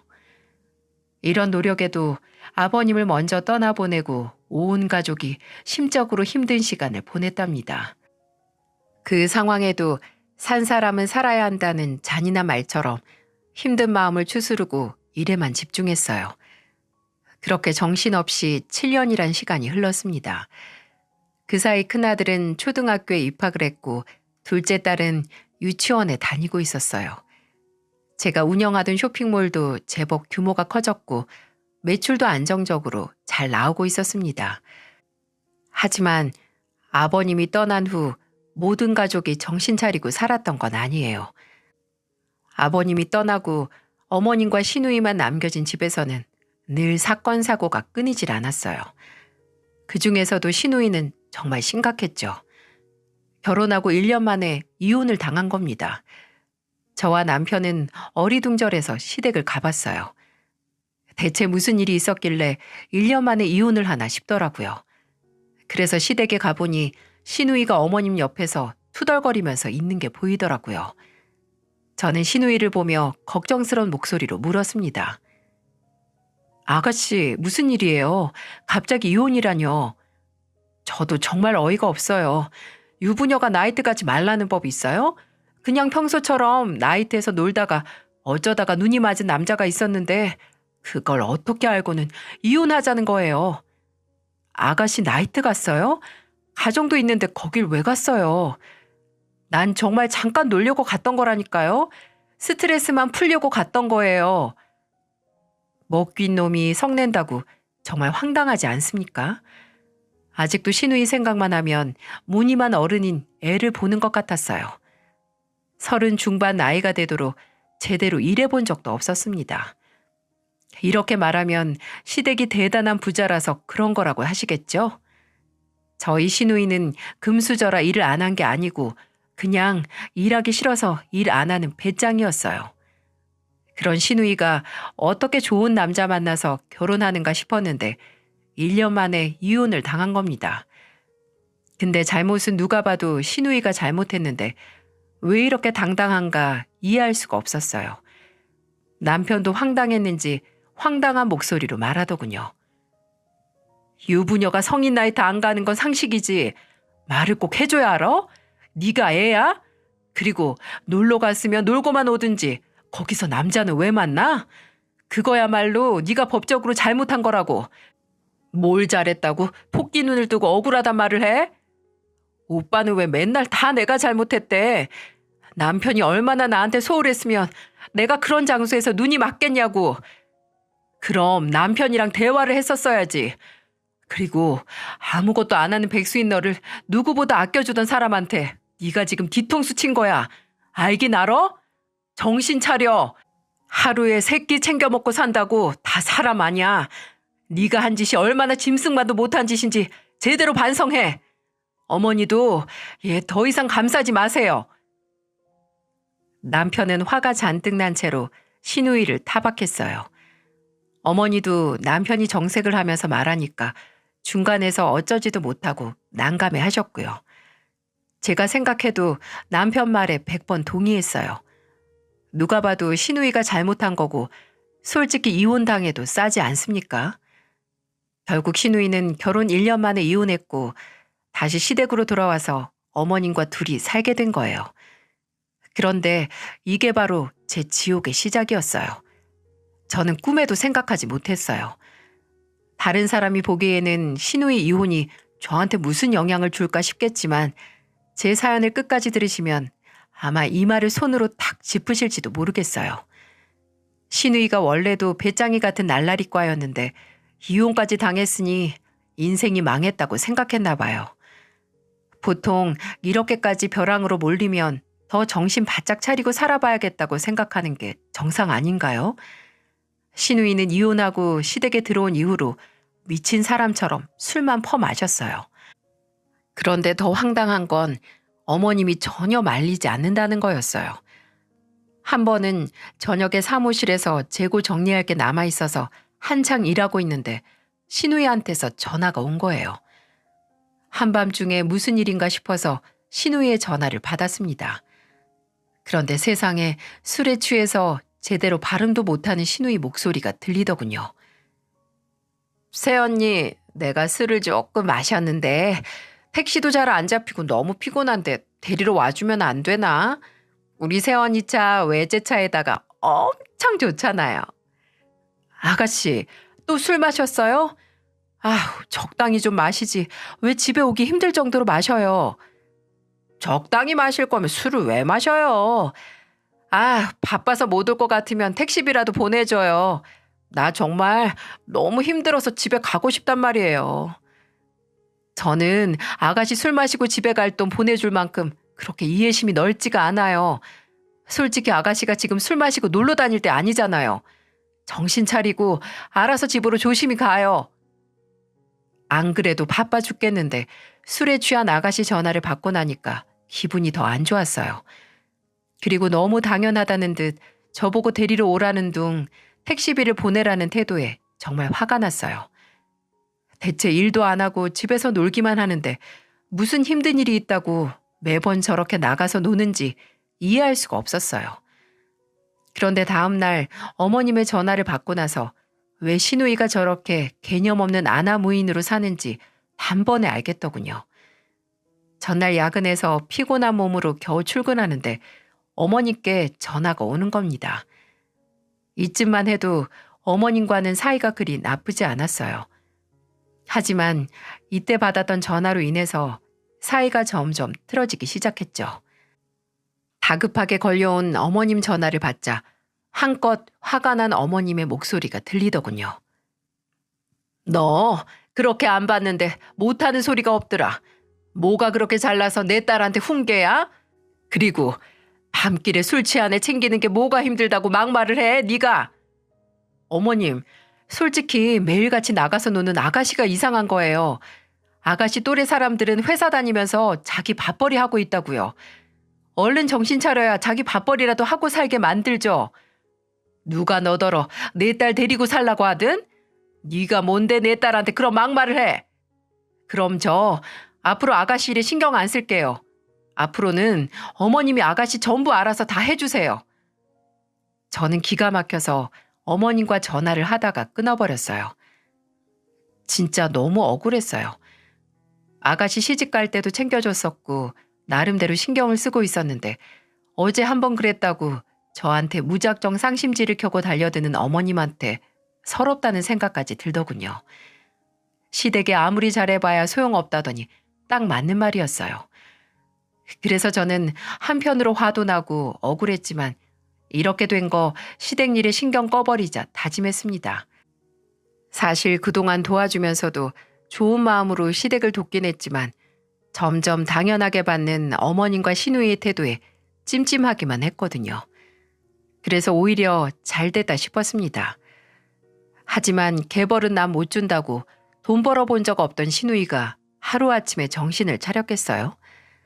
신우이는 자연스럽게 제게 전화를 했습니다. 하지만 받아봐야 돈 얘기할 게 뻔해서 일부러 안 받고 일에만 집중했어요. 그런데 퇴근하고 집에 가보니까 현관 앞에 떡하니 신우이가 보이는 거예요. 그날은 일찍 애들을 데리고 집에 오는 날이라서 평소보다 일찍 집에 갔던 날이었습니다. 신우이는 저를 보자마자 반가운 얼굴로 말했습니다. 언니, 요즘 바쁜가 봐요. 그러다가 진짜 부자 되는 거 아니에요? 그걸 왜 아가씨가 신경 쓰세요? 실없는 소리 할 거면 그냥 가요. 일부러 더 냉랭한 태도로 신우이에게 말했는데 신우이는 뻔뻔하게 더 친한 척을 하면서 저희 집 거실까지 들어왔어요. 그리고는 제가 소파에 내려두는 가방을 보고는 이렇게 말하더군요. 새언니, 저도 이런 가방 좀 사줘요. 솔직히 명품 가방은 애엄마가 아니라 제가 들어야 되는 거 아니에요? 누구한테 잘 보이려고 이렇게 비싼 가방을 들고 다녀요, 애엄마가. 그런 비싼 가방을 백수인 아가씨가 왜 들고 다니게요? 일하는 사람이 들고 다니는 게 맞지. 일도 안 하고 맨날 술 마시러 다니는 아가씨한테 더 안 어울려요. 저도 일할 거예요. 그러니까 가방을 사주던지 아니면 있는 가방이라도 좀 주세요. 그래야 나도 면이 살아서 뭐라도 하고 다니죠. 세상에 명품 가방 없어서 일 못하는 사람 보셨나요? 정말 저런 생각으로 인생을 사는 신우이가 어이가 없었어요. 그리고 누가 보면 저한테 마치 명품 가방이라도 맡겨둔 사람이라고 생각하겠더군요. 아마 친동생이었어도 저런 태도로 나오진 않았을 거예요. 저는 답답한 소리를 내뱉는 신우이를 보면서 한심하다는 표정으로 말했습니다. 어머님한테 가서 사달라고 하세요. 앞으로 아가씨 일에 신경 안 쓴다고 어머님한테 다 말했어요. 그리고 제가 왜 아가씨 명품 가방을 사줘요. 직접 벌어서 사든지 정 갖고 싶으면 어머님한테 가세요. 제가 그렇게 단호한 태도로 말하자 신우이는 어이가 없다는 표정으로 쳐다봤어요. 그리고는 갑자기 태도를 바꿔서 애들을 보면서 말했습니다. 호준아, 초등학교 들어갔다면서? 학교에서 선생님이 좋은 거 있으면 나눠 쓰라고 알려주지? 그거 엄마한테도 좀 알려줘. 좋은 거 다 혼자 쓰려고 하잖아. 나중에 엄마가 호준이도 안 주려고 하면 어떡해? 아니에요. 학교 선생님이 남의 물건 함부로 탐내는 거 아니랬어요. 물건 주인이 허락해야 되는 거라고 했어요. 고모는 그런 것도 몰라요? 똑 부러지게 말하는 큰아들을 보자 저도 모르게 그만 박수를 칠 뻔했어요. 저랑 대화가 안 되니까 큰아들을 빌미로 한몫 챙기려고 했던 것 같은데 제 아들이 생각보다 똑똑하더군요. 정말 한심하지 않습니까? 차라리 신우이가 명품백 사겠다고 나가서 일을 했으면 좋겠다는 생각까지 들었어요. 하지만 신우이는 제대로 일할 생각은 안 하고 제가 애들 챙기느라 한눈판 사이에 무슨 짓을 했는 줄 아십니까? 글쎄 옷방에서 제 가방을 들고 나가려는 걸 딱 걸리고 말았어요. 그 순간 너무 기가 차서 정말 경찰이라도 부르고 싶은 심정이었답니다. 어이가 없어서 신우이를 붙들고 말했어요. 이 노력으로 일을 했으면 아가씨 아마 저보다 더 잘 살았을 거예요. 이럴 정신이 있으면 나가서 아르바이트라도 해요. 돈도 많이 벌면서 이런 거 하나 못 줘요? 사주지도 않을 거면 쓰던 거라도 내놔요. 무슨 가방 맡겨놨어요? 여기가 세탁소도 아니고 왜 그렇게 뻔뻔해요? 나가요. 그리고 이런 짓 할 거면 다시는 오지 말고요. 비싼 가방 든다고 사람도 명품 되는 거 아니에요. 제발 정신 차리고 인간부터 되세요. 저는 신우이를 현관 밖으로 밀치면서 화를 냈어요. 무슨 저희 집이 세탁소도 아니고 맡겨둔 가방 찾으러 온 사람 마냥 참 뻔뻔하다고 생각했습니다. 애도 아니고 안 준다고 훔쳐갈 생각을 누가 할 수 있겠어요? 이날 신우이가 집에서 했던 만행을 저녁에 남편에게 다 털어놨어요. 남편은 미안한 얼굴로 제게 사과를 하며 말하더군요. 당신이 아버지 투병 생활 때부터 지금까지 얼마나 세심하게 시댁 챙겼는지 내가 다 알아. 그래서 너무 고맙고 지금 너무 미안해. 앞으로 이런 일 없게 내가 단속 잘할게. 당신이 나한테 미안할 게 뭐 있어. 그냥 나도 시댁 식구들이랑 잘 살고 싶어서 도와주고 했던 거지. 근데 아가씨는 점점 그 선을 넘고 있어. 당신이라도 얼른 좀 일하라고 말 좀 해봐. 내가 말해봤는데 어머님부터 소용이 없었어. 너무 신경 쓰지 마. 내가 더 신경 쓸게. 정말 미안해. 제가 시댁을 챙겨줄 때마다 남편은 무척이나 고마워했어요. 게다가 제가 바빠서 친정 행사에 못 갈 때도 아이를 데리고 가주던 남편이었습니다. 남편이 고맙다는 말도 해주고 친정에도 잘하니까 저도 시댁을 챙겨주면서 살았던 거예요. 그런데 이제는 제가 시댁 전용 지갑이라도 된 것처럼 대하는 시누이와 어머니께 크게 실망했던 겁니다.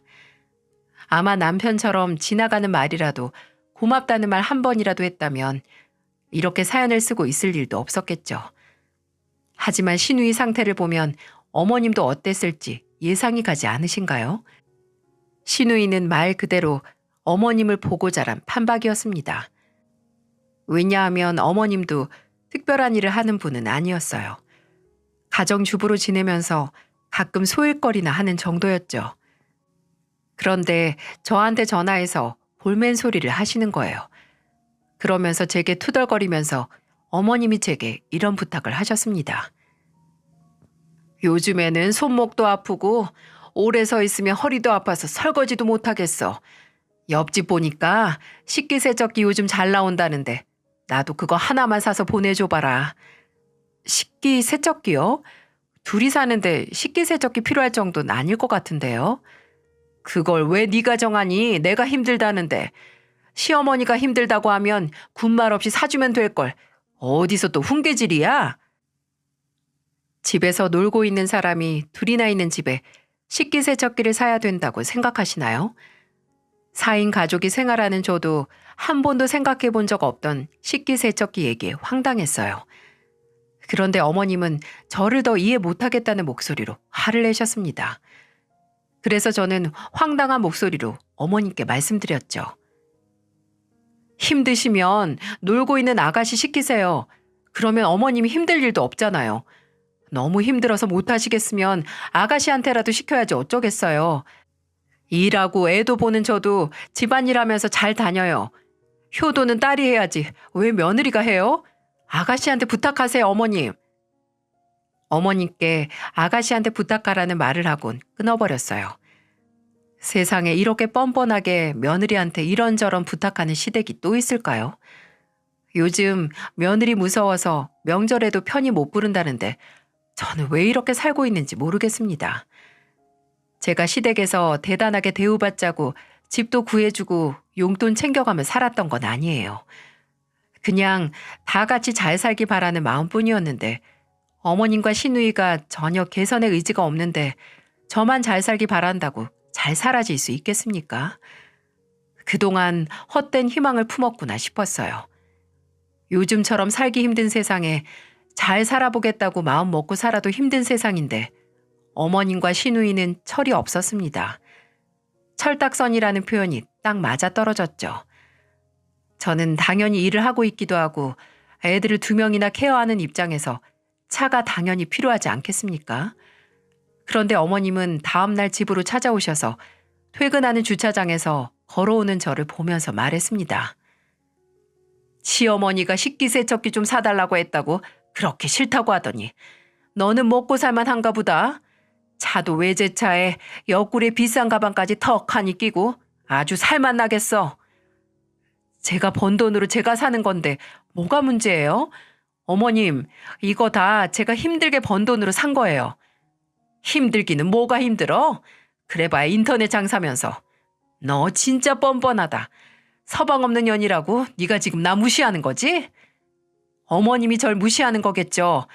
그리고 어머님 저한테 이러실 시간 있으면 아가씨 보고 일하라고 가르치세요. 네가 왜 내 딸 걱정을 해? 그리고 이제는 아주 대놓고 나랑 내 딸을 무시하는데 내가 가만두고 볼 것 같아? 좋은 말로 할 때 며느리 할 도리를 해야지. 며느리 도리가 세상에 무슨 말인가요? 그럼 저는 지금까지 시댁을 돕고 있었던 게 다 허무맹랑한 쇼였던 겁니까? 어머님은 제가 그동안 도와드렸던 게 당연하기라도 한 것처럼 말씀하셨어요. 그리고는 며느리 할 도리를 하라면서 당당하게 말하는데 참 기가 막혔죠. 그래서 너무 기가 막혀서 어머님께 당당하게 말씀드렸어요. 어머님, 저 말고 아가씨한테 자식 노릇이나 하라고 하세요. 설거지하다 손목 부러질 것 같은 어머님 괴롭히지 말고 알아서 좀 하고 살라고 아가씨한테 말씀하시라고요. 제가 대체 어디까지 도와드려야 돼요? 저는 너무 화가 나서 바뀐 것도 까맣게 잊고 악을 쓰면서 말했어요. 그런데 그때 집에 오던 남편이 저를 보고는 어머님과 제 사이를 가로막았어요. 그리고는 대충 눈치를 챈 듯한 남편이 어머님을 보면서 말했어요. 이 사람도 할 만큼 했잖아요. 제발 그만 좀 하세요. 어머니가 집까지 쫓아와서 이러시니까 여동생도 똑같이 하잖아요. 너는 왜 잘 알지도 못하면서 나한테 그래? 얘가 며느리 노릇도 안 하고 있으니까 내가 가르치는 거 아니야? 그동안 집도 해드리고 용돈도 해드리고 할 만큼 했잖아요. 이 사람한테 돈 맡겨뒀어요? 제발 나가서 일 좀 하세요, 좀! 남편은 그동안 참아왔던 화를 내면서 어머님께 호통을 쳤습니다. 그동안 남편도 어머님 등살에 스트레스를 많이 받은 상태라서 그날 어머님께 저보다 더 화를 냈던 거예요. 그 후로 어머님은 저희 집을 찾아오지 않으셨습니다. 하지만 매년 찾아오는 명절을 피할 수가 없더라고요. 게다가 며느리는 저뿐이고 아들도 남편뿐인데 외면할 수 없었어요. 그래서 애들까지 데리고 시댁으로 찾아갔습니다. 만약에 제가 죽어도 못 가겠다고 버텼으면 이렇게 사연 쓸 일도 없었을까요? 저는 명절에 시댁에서 싸웠다는 사연을 들으면 대체 얼마나 화가 나면 명절에 싸울까 싶었거든요. 그런데 제가 마침 명절에 어머님과 상 엎어가면서 싸우게 된 거예요. 사람 일 모른다지만 저한테 이런 일이 생길 줄은 미처 몰랐답니다. 싸움의 시작은 이랬어요. 제가 전을 뒤집고 있었는데 어머님이 옆에서 계속 트집을 잡으시는 거예요. 전이 익어서 옆에 그릇에 옮겨두면 손가락을 하나씩 톡톡 건들면서 제게 비아냥거리는 목소리로 말씀하셨죠. 아니 너는 전을 이렇게밖에 못 만드니?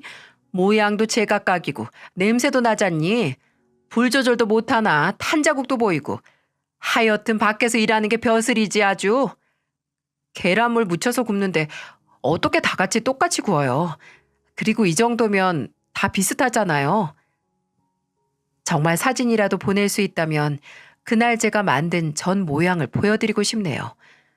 어머님 말만 들으면 제가 정말 엉망으로 만드신 줄 알겠지만 모양도 나름 일정했고 다를 바가 없었습니다.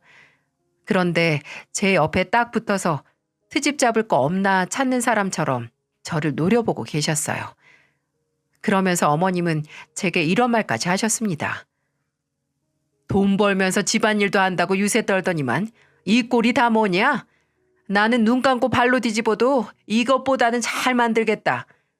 어머님, 그럼 어머님이 마음에 들게 만드세요. 제가 들고 있는 뒤집개를 어머님께 들이밀면서 말하자 어머님은 손살을 치셨어요. 그리고는 옆에서 국자를 들고 국을 끓이던 어머님은 저를 흘겨보면서 이런 말씀을 하셨죠. 너 하는 거 보니까 쇼핑몰 그거 네 시누이도 잘할 수 있을 것 같은데 네가 하나 좀 해줘. 네가 원하는 대로 일이라도 시키려면 하나 차려주면 되잖아. 제가 왜 아가씨 사업을 차려줘요? 사업도 쉬운 거 아니에요. 뭐가 어렵다고 난리야. 그냥 네가 1억만 투자해서 우리 딸도 돈 좀 벌게 자리 좀 마련해봐.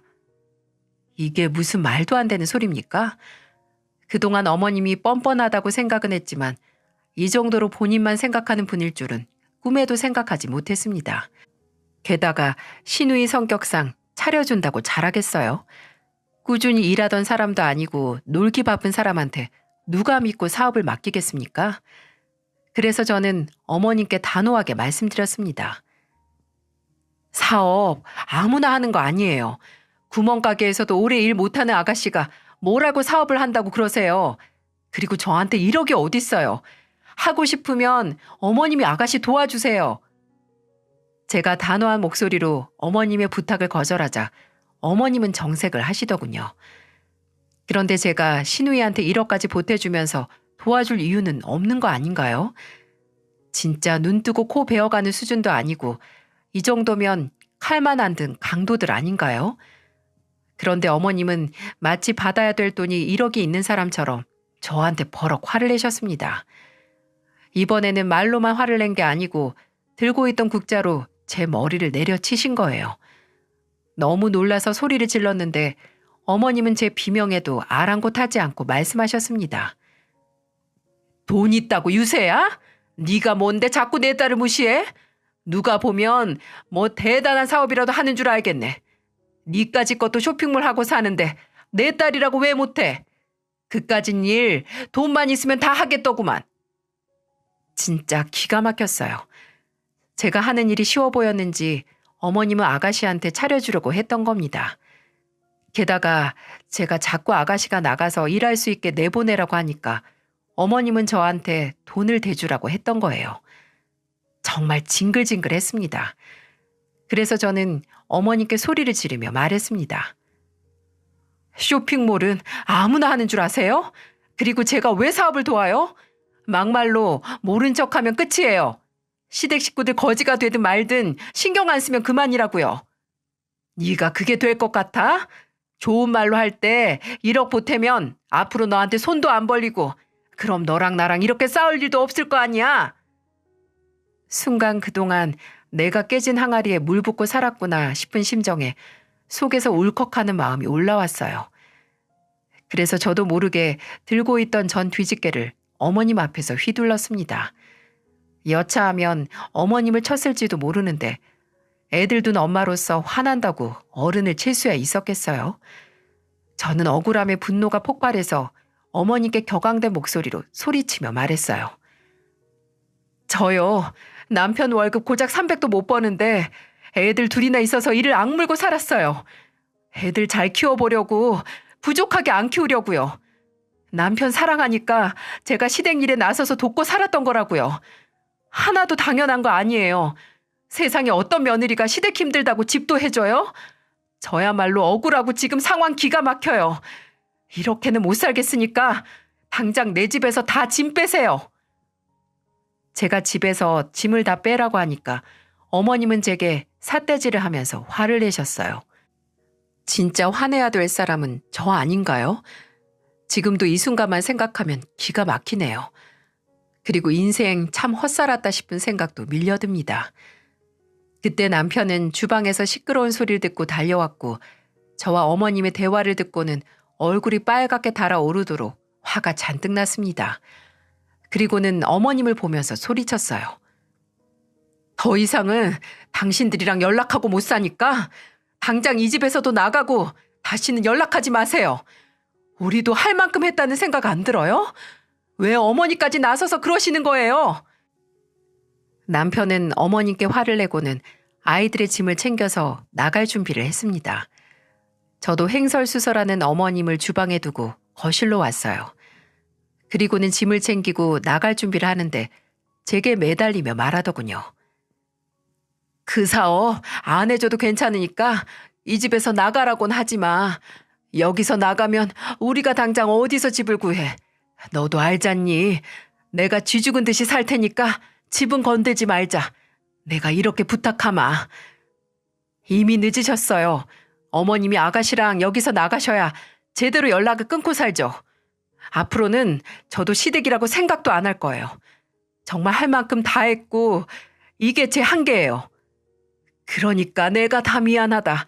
너도 자식 있어서 알잖니.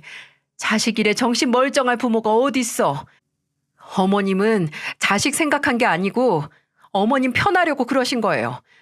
세상에 어느 누가 자식 아끼는 마음으로 그렇게 살 수 있어요? 왜 도와주면 고마운 것도 모르고 당연하게 생각해서 일을 이 지경까지 만드세요. 진짜 너무한 거 아니에요? 저는 단호한 목소리로 어머님께 제 집에서 나가라고 말씀드렸어요.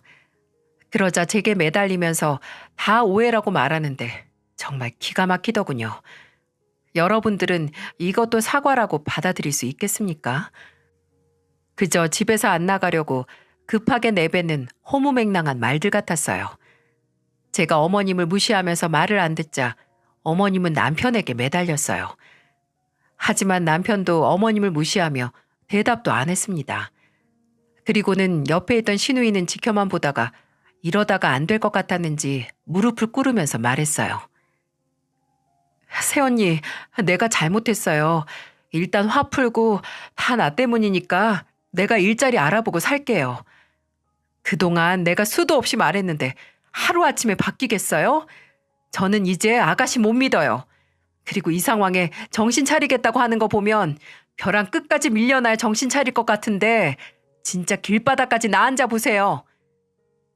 저는 신우이의 사과에도 독하게 말했습니다. 솔직히 신우이는 진짜 힘들어봐야 된다고 생각했어요. 발등에 불이라도 떨어져야 움직일 것 같았답니다. 남편도 신우이 태도에 이골이 났는지 신우이를 보며 한심하다는 듯이 말했어요. 인생 그렇게 살지 마. 앞으로는 네가 벌어서 네 앞가림이나 잘하고 살아. 남편의 말에도 신우이는 잘못했다는 말만 되풀이할 뿐이었어요. 그동안 했던 행실을 생각하면 입이 10개라도 할 말이 없겠죠. 그래서 저는 시댁을 빠져나와서 바로 부동산의 집을 내놔버렸습니다. 저희 부부가 시댁을 나오고 나서 어머님과 신우이한테 수도 없이 전화가 왔었어요. 하지만 전화 남편은 단 한 통도 받지 않았습니다. 허울뿐인 사과만 할 게 뻔한데 받아서 뭐 하겠어요? 그리고 부동산에 집을 내놓자 집을 보러 오는 사람들이 생겨나기 시작했고요. 그때마다 신우이와 어머님은 다급하게 저를 찾아와서 빌더군요. 하지만 저는 얼른 가서 살 집이나 알아보라며 어머님과 신우이의 사과를 듣는 척도 안 했습니다. 그러던 어느 날 정말로 집을 사겠다는 사람이 나타난 거예요. 그래서 계약 직전이었는데 어머님이 제가 일하는 사무실로 찾아오셨더군요. 그리고는 수척해진 얼굴로 제 손을 잡으면서 말씀하셨어요. 내가 정말 미안해. 남편 그렇게 떠나보내고 딸 하나 있는 거 의지하면서 잘 살아보려고 했는데 생각처럼 안 되니까 답답한 마음에 너한테 기댔는데 내가 너무 내 생각만 했던 것 같다. 미안해 정말로. 이건 다 내 진심이야. 나는 네가 아들보다 더 든든해서 어떤 날은 네가 내 자식 같았어. 나 좀 이해해주면 안 될까? 저는 수척해진 얼굴로 나타나서 제 손을 잡으며 사과하는 어머님을 보자 지금까지와는 다른 분위기를 느꼈습니다. 하지만 이번 기회에 어머님과 신우이를 내쫓지 않으면 지난날 살아온 것처럼 살게 되는 건 아닌가 덜컥 겁도 났어요. 저는 어머님이 잡은 제 손을 빼내면서 말했습니다. 저도 어머님을 제 부모님처럼 생각하고 도와드렸던 거예요. 그런데 정말 친부모였다면 저한테 그렇게까지 안 하셨겠죠. 어머님은 저를 자식도 아니고 며느리도 아니고 그냥 돈 나오는 기계쯤으로 생각하셨으니까 저한테 그러신 거예요. 전 아직도 용서할 수가 없어요. 어머님의 사과에도 단호한 제 태도에 어머님은 놀란 표정을 짓고 한동안 하염없이 우시더군요. 그러고는 집으로 돌아가셨고요. 그때는 떠나는 어머님의 뒷모습이 괜히 짠했습니다. 이게 일주일 전에 있었던 저의 고민입니다. 여러분들 여기까지 듣고 나니까 어떤 것 같으세요? 저희 시댁은 정말 정신 차리고 개과천선할 수 있을까요? 제가 마지막으로 한 번만 더 눈 감고 그냥 집에서 살게 해드리는 게 맞는 건지 모르겠습니다. 옛말에 전화위복이라고 안 좋은 일이 일어났을 때 그 일을 해결하려고 애써야 좋은 일이 생긴다는데 제가 어머님과 신우이를 집에서 내쫓는 게 과연 맞을까요? 저는 사실 아직도 모르겠습니다. 아버님 돌아가시고도 정신 못 차리던 신우이를 제가 언제까지 등골 뽑히면서 살아야 할지 모르겠어요. 그리고 철없는 신우이 감싸기 바쁜 어머님까지 말이죠. 이제는 저도 제가 내리는 결정이 과연 올바른 결정인지 모르겠어서 이렇게 큰 마음 먹고 사연을 쓰게 됐어요. 같이 고민해 주시고 댓글 남겨주시면 저도 앞으로를 위해서 신중하게 결정해 보겠습니다. 인생이 세옹지마라고 하는데 왜 이렇게 팍팍할까요? 이 고비를 넘기면 저도 편하게 살 날이 오겠죠. 그런 날이 온다면 오늘 제 사연을 듣고 같이 고민해 주신 여러분들 덕분이라고 생각하겠습니다. 긴 사연 들어주셔서 정말 감사드려요. 저는 이 사연을 끝으로 남편과 함께 남겨주신 댓글들 보면서 다양한 관점에서 신중하게 결정하겠습니다. 감사드려요.